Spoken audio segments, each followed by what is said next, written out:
Hi guys, so welcome to my channel. I have not posted in a minute, it's been so long, but like I feel like now I've been obliged, like it's a requirement that now I feel like God has really brought me to this platform.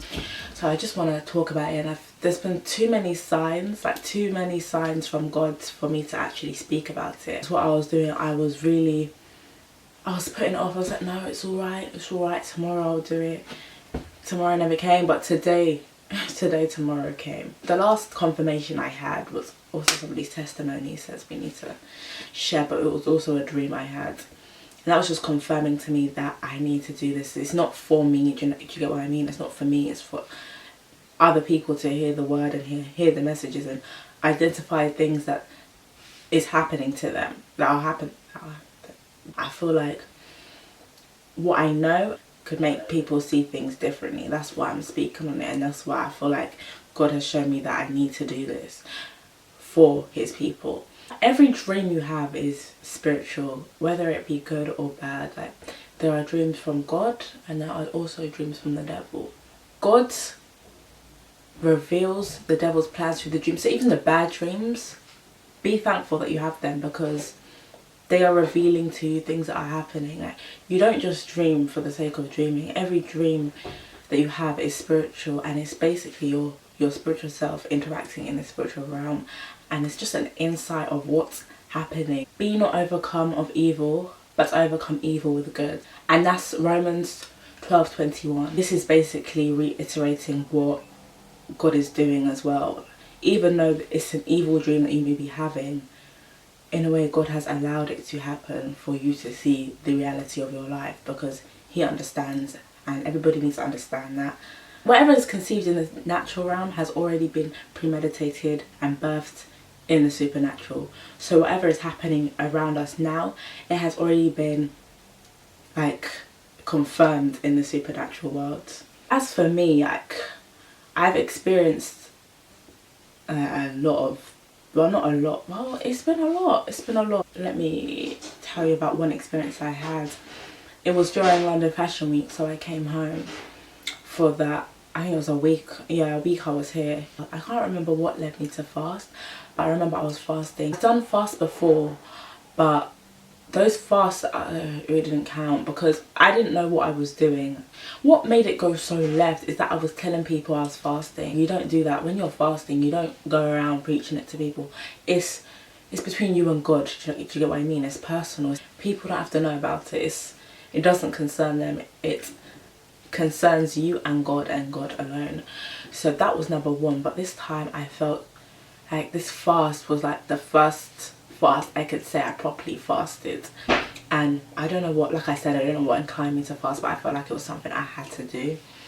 And during those, like, I think it was like those couple of days, I was like, God was revealing so many things to me. There was a period I was not dreaming at all. I was having no dreams, and I was thinking, there was a long period when I thought, why, like, God doesn't ever communicate, like, does he still, like, I was questioning his love for me, like, what am I doing wrong? And I just think it was because I was not listening. I didn't take the time to actually listen. And now, like, I feel like when you fast, your spirit is actually settled. Like, you can actually listen to things, like, the things of this world aren't affecting your spirit, you know what I mean? When you fast, because you are creating that separation, so you're able to hear your spirit instead of listening to the demands of your flesh. It was London Fashion Week, so that week was when because I was fasting during that when the shows were actually going on. We go to the building now, everything's fine, and I think it was maybe on the second or third day, me and this girl who I was working with there, we were all both from the PR team, we were just like talking about the building, like because it was a Freemasons building, but I never realised what the Freemasons were until that night after the conversation we had about, like, we don't know what spirits are attaching themselves to us. And that's when I thought, okay, I actually need to research what the Freemasons were. And I think that same day we came out the building, we were like, okay, let's pray that nothing attaches itself to us, nothing feels like it's inclined to dwell in our body, none of that. That's not our portion. So I go home now and researching. I started to understand, like, they're obviously like in a triangle, there's different rankings, different authorities of power and hierarchy, and Freemasons were like, I feel like they were at like the bottom like of the chain. So I was looking at this ex Freemasonist who was part of it, and he was just saying like that's what they do. And obviously how he was talking about how God is the only spirit being who is omniscient, that's the word, omnipresent. I can't remember which one it is, but, or maybe both. God's everything. So yeah, and obviously the devil doesn't have that power to be everywhere. That's why he has agents to cause harm, do whatever he sends them out to do. I was like, wow, like these people are actually like, this is evil. Now let's get on to the shows now. So as I was saying, I was watching the video on the ex-Freemasonist. I just wanted to understand better. So I can't remember if it was before or after I started watching Kevin L.A. Ewing's videos, and please check him out if you want a deeper understanding of dreams and spiritual things. He's like, what? I don't know how I even got to his videos or what led me there, because I've looked into spiritual things before, but I've never came across his video. And when I tell you his videos was speaking to me, like, it was another level. He was speaking to me. He was really speaking to me. And one thing was, I started to understand, like, I need to be knowledgeable about, so it's my cat's coming. Okay, I need to be knowledgeable about these things. I need to not be ignorant, because that's what drives like God's people to destruction. My people perish from a lack of knowledge. And that's what that scripture just really homes in. Like, so many people are being distracted because they don't know what's happening in their life, and they're unable to detect and actually cancel things that are coming possibly into their lives spiritually. So I came onto his videos and he was talking about all these dreams and things, and I was thinking, this is really happening to me. My auntie, we were having a discussion about this as well, like, I think it was the week before or that same week, but early in the week, about dreams and how she had a lot of mad dreams. So she asked me if I ever had a dream about water, and I said no, because I didn't recall having a dream about water up until, anyway, I'll get onto that. Yeah, so I hadn't had any like dreams of water, because she told me that was very evil, like dreaming. And even Kevin was saying how dreaming about water, very demonic, and an indication of witchcraft working in your life, dead bodies and water. Also, he was getting on top about monitoring spirits, and that's what I had never heard of, monitoring or familiar spirits before. So I was really intrigued as to what they were, and like, he was going in depth, and I was understanding that in your dreams, they come in your dreams, like, and the devil will do anything to make an evil covenant with you unknowingly. That's when I started to understand what familiar spirits were, and I was understanding, like, from what he was saying, I was detecting what was happening in previous dreams I could remember. Luckily, I do still remember these dreams up until this day, but a lot of them happened more than either 2 years ago or more than that. And monitoring spirits are basically spirits that the devil sends out to, or like people who are working against you in this world of darkness. They are sent out to you, and they basically, like their name, they monitor you. They're monitoring everything you do.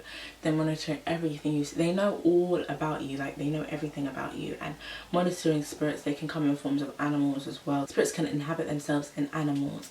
They'll monitor you, record what they're doing, and also like take that information back. And that's how they know all your weaknesses. That's why when you're battling against something, people coming to you in the natural and posing themselves as worldly problems, but really it's the spirit that's inside whatever human being or whatever is happening against you. It's not anything to do with people. This is what I really want to home in. It's never to do with flesh, like it's never to do with that person. It's always spiritual. Everything you see is spiritual. It's always about the spirit the spirit inhabiting in that specific person that's influencing them and manipulating them to act against you, do things that are against you, working against you. It's literally like, I remember it was like, this is the maddest dream,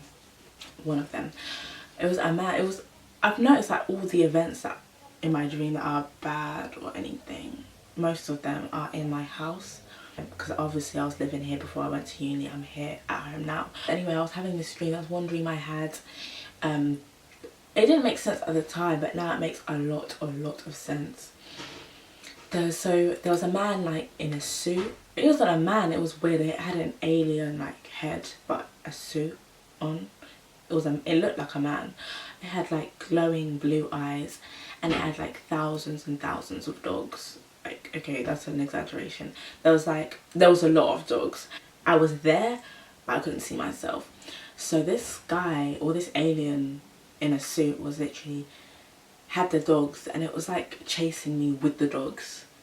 And like everywhere I'd go, it would like, the dog, it was like but the dogs was like static. The dogs, it was like, you know, like say you're in a Sims game and they move really erratically. It was as if they were all stuck together, the dogs, but separate, and it was static, as if they were like, yeah, like that. And he was doing this with the dogs. Everywhere I'd go, he would do this in the direction I was going. That's one dream I had. I woke up and I was thinking, what on earth? And now I'm understanding that must have been a monitoring spirit. Like people watching me, monitoring you, monitoring my every move. That's what it's symbolizing. And I remember I had an episode of sleep paralysis, because in one of my videos, I think I might, like ages ago, I was saying how I've experienced it a lot, and I still experience it time from time. It's not as bad as I had it, like I used to have it like 3 times in a week.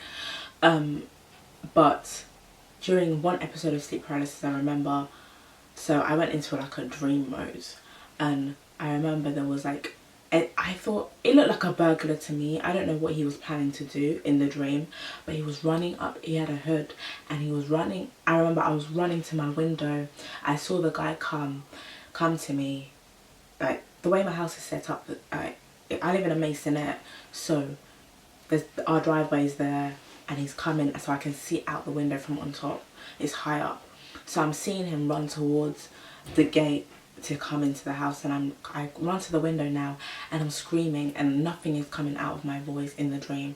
I'm literally like, but nothing's coming out. I'm like screaming for dear life, and nothing is happening. Nothing is coming out of my mouth, and I'm there thinking, why can't I say anything?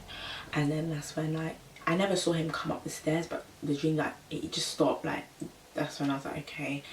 And anyway, so fast forward now, we're in real time. So Fashion Week, by the way, I don't think I remember saying, it was like February, just gone.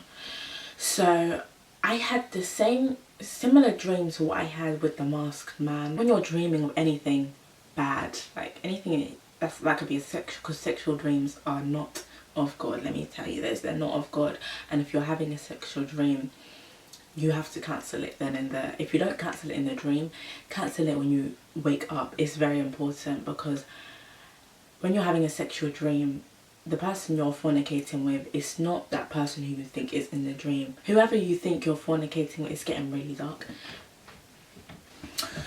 So yeah, as I was saying, whoever you're fornicating with in the dream, it's not them. Do you know what I mean? You have to think, what is it? And obviously sexual dreams are not of God, because God teaches that we shouldn't fornicate. He doesn't teach things of like a sexual nature. Do you get what I'm saying? He doesn't push that idea forward. So obviously it's not a dream from God, and if it's not a dream from God, then you have to think, who is it from? The devil and like other demonic entities try to make covenants with us unknowingly through dreams, like sexual dreams as well. So this is why, like, you may think in the dream it's a person you know. It's not a person you know, it's a monitoring spirit. It's a spirit trying to make themselves one with you, if you get what I mean, through the act of fornication. This is a way that they can make covenants with you unwillingly. So once you fornicate in that dream, you are then coming in agreement with that whatever spirit is masked as themselves. Also masquerading spirit, that's what it's called, sorry, masquerading spirit.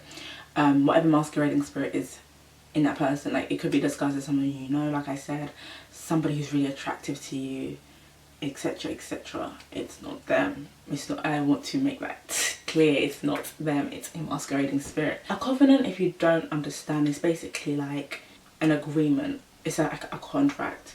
So you come into, when you like say you're coming into agreement with God's word, you're accepting it wholeheartedly, like that is a part of you now. So this is what evil entities also do. They create covenants with us in our sleep, particularly in our sleep, and in other ways too, like through sin and stuff. That's why we have to make sure we're really praying for the whole armor of God, not just parts of it, and that covenant can follow you through life. That's why a lot of people don't understand why certain things happen the way they happen. This is why I always used to think, why do certain things happen to me? Why, like, in my family, like it wasn't adding up to me. Like, and through these videos I was watching, I was able to understand, like, this isn't normal, and that's because there's been a covenant sealed, and whatever, like, I don't know if it was like one of my ancestors that had passed on this generational curse, or if, I don't know, someone in the family projected these spirits onto that side of my family, or what, or because of somebody higher up, like, I don't know, great grandparents or whatever. Maybe they, I don't know what they did, but, or what they didn't do, who knows. But that's just some of the things that can happen, that they will go to these witch doctors, these voodoo people, and once you go to a witch doctor, this is why tarot cards, horoscopes, etc. I'm kind of coming off the topic of dreams, but it all comes together, do you get what I mean? It's why, like, when we looked up our idols, like horoscopes, tarot card readings, we're making covenants with the dark side unknowingly. This could be unknowingly. I used to be someone who was so into horoscopes. I used to read them like almost every day, and then when I've even done, God, like, I've prayed about it, like, God forgive me, but I've also, like, done tarot cards not knowing really the source of where they came from, do you get what I mean? And that was like last year. I've done it twice, and now I'm thinking that I've put my spiritual self in bondage by doing all of these things. So my camera stopped recording, but yeah, I put myself in bondage by doing these things, and like, we need to be praying to the source, which is the altars. But anyway, back to what I was saying about dreams, cancelling dreams. That's why when you have a dream like this, or anything, or eating in a dream is another thing, like, you need to just, if you don't cancel it in the dream, you have to really regurgitate it out spiritually, pray against whatever you ate. Like, if somebody in dreams is forcibly feeding you, that's not, it's not of God, it's evil. And that's another way people can spiritually get to you, is through food. That's very common. That's why I'm trying to bless my food wherever I go, try and watch what I'm eating and who I'm eating from.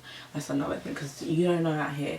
So yeah, you need to cancel your dreams. So I had another dream, and that was during Fashion Week. That's when I dreamt, like, I was dreaming as if, like, I did before I fell asleep, so everything was still the same. But outside my window, it was dark outside. Outside my window, I could see like a hooded figure, but I couldn't tell if it was a man or a woman. It was just a hooded figure, and it was literally watching me through my window. So my window is there, it was watching me. I was looking out the window, and all I see is a figure just standing there, watching me. And I'm thinking, I'm in the dream, I'm ducking, because I don't want to be seen. Like, I'm ducking, I'm thinking, what? And like, now I'm switching to the same position where I was in the dream like 2 years ago. I'm in my living room, and I'm looking out the window now, and I'm seeing that figure, but this time it's not running up to my house like it did previously, but it was just stood there. It was stood there watching me through my living room window. Yeah, so that dream ended. All throughout this fast, I was having like revelations. I was having so many revelations, so many things. So through conversations with some family members, like I always say to people, things done in the dark shall be brought to light. It shall happen.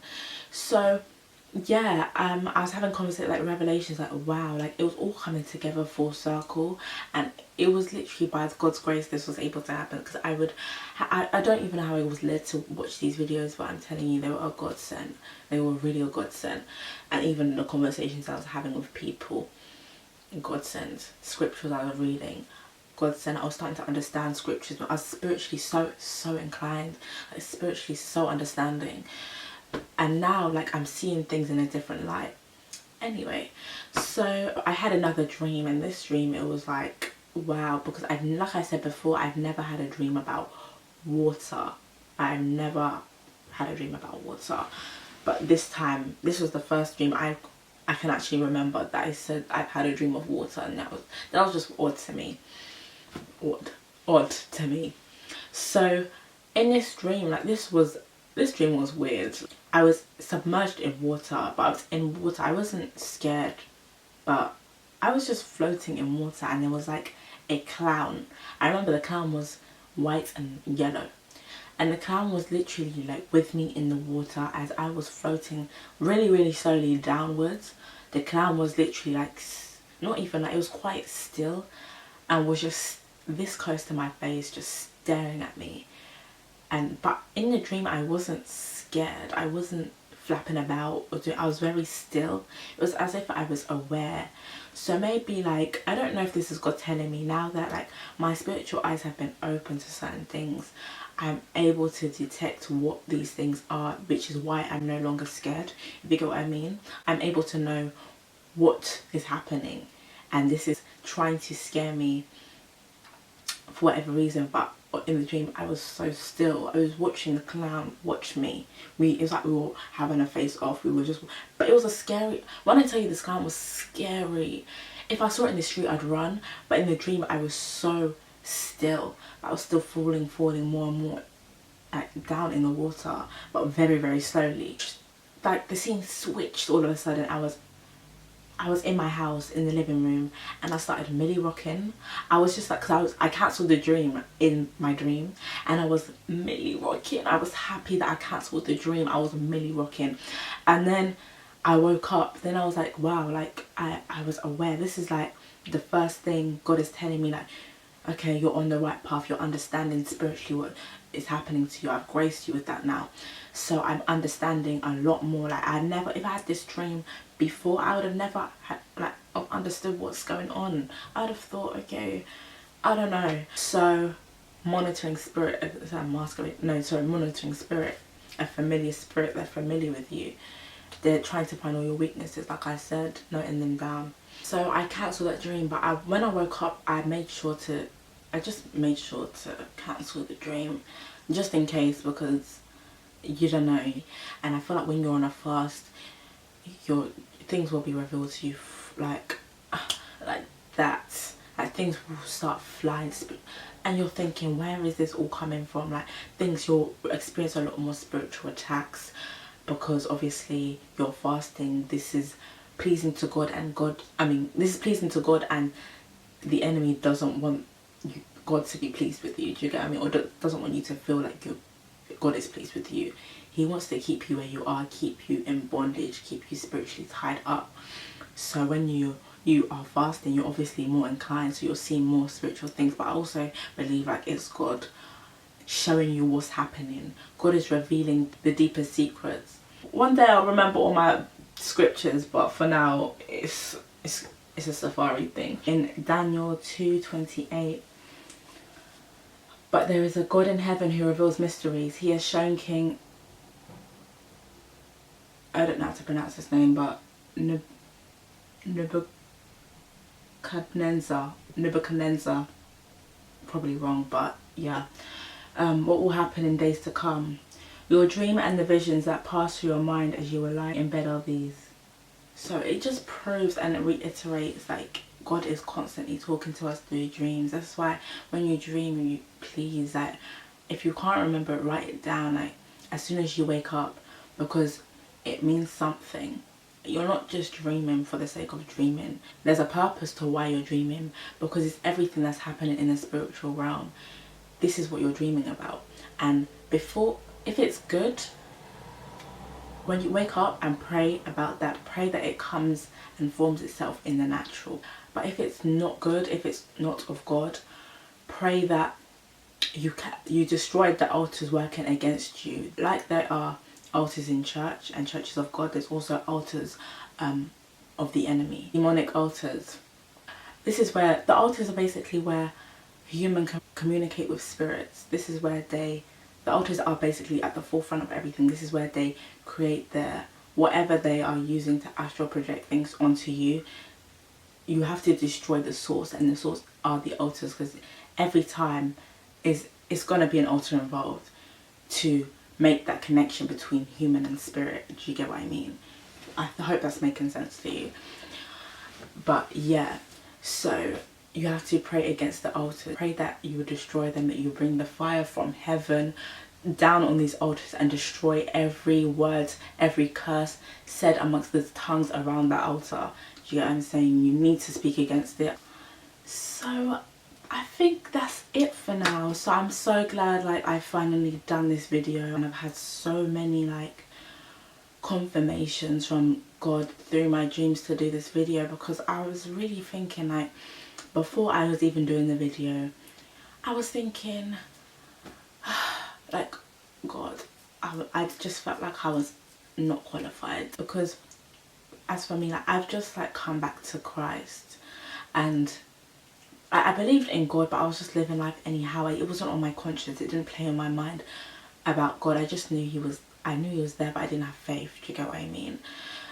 But since coming to uni in September, I've grown spiritually so fast, like it scares me sometimes, but I'm so grateful. I feel like God's timing is the best timing. Like, although it wasn't the timing I wanted, I feel like God's always on time regardless. So coming to church, really wanting to build this relationship with God and come into agreement with his word, reading the scriptures and really submerging myself in the word. And although like I've had my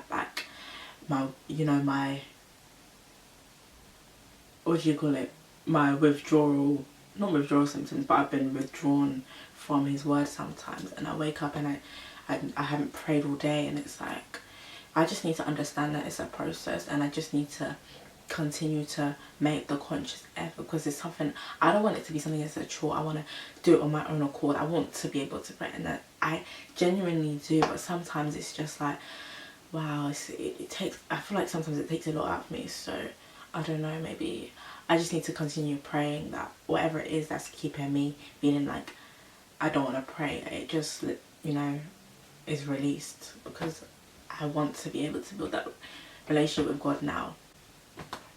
And obviously, like I was saying with the confirmations, like in church, I think, yeah, I was at church at uni, and he was talking about callings, and this was like, I think not last, it might have been last Sunday, no, the Sunday before, talk about callings. And this is when I was still like not trying to do the video.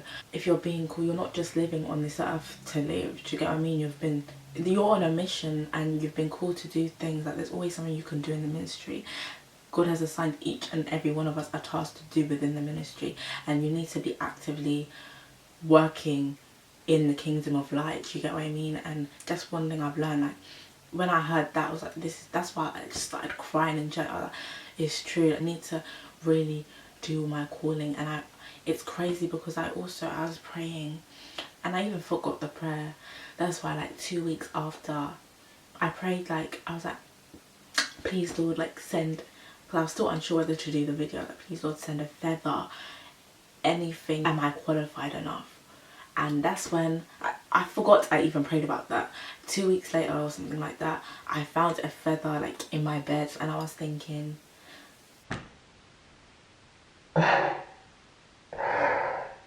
like, this is something I've actually got to do. I've had too many signs. I even had a dream the other night about doing the video. I've had so many confirmations, and I kept ignoring it, but time is running out. I can't be ignoring the signs anymore. I need to do as much as I can whilst I'm alive. It was a dream. It was like in a camp or something, and a woman, every morning the woman would call my name, like she would like, Janella on the register, Janella, la di da di da. and I'd be like, I'm coming, and I'd never come, and it was like replaying, in this same dream was replaying itself, kept replaying it till I woke up, and it was just the same old thing, me saying the same old excuses that I'm coming, and I never came. I just want to thank the grace of God for allowing me to even bring this to a platform, to actually give me the confidence to speak about this. The knowledge I have, I'm going to share it, regardless of how small it may seem. I'm going to share it. I need to stop turning to man, like, for answers and for reassurance, and turn into God instead. So I just want to thank everybody for taking the time to listen to my video, and I just want to now do my part and actually actively work for God. So thank you so much, and I'll see you in the next video.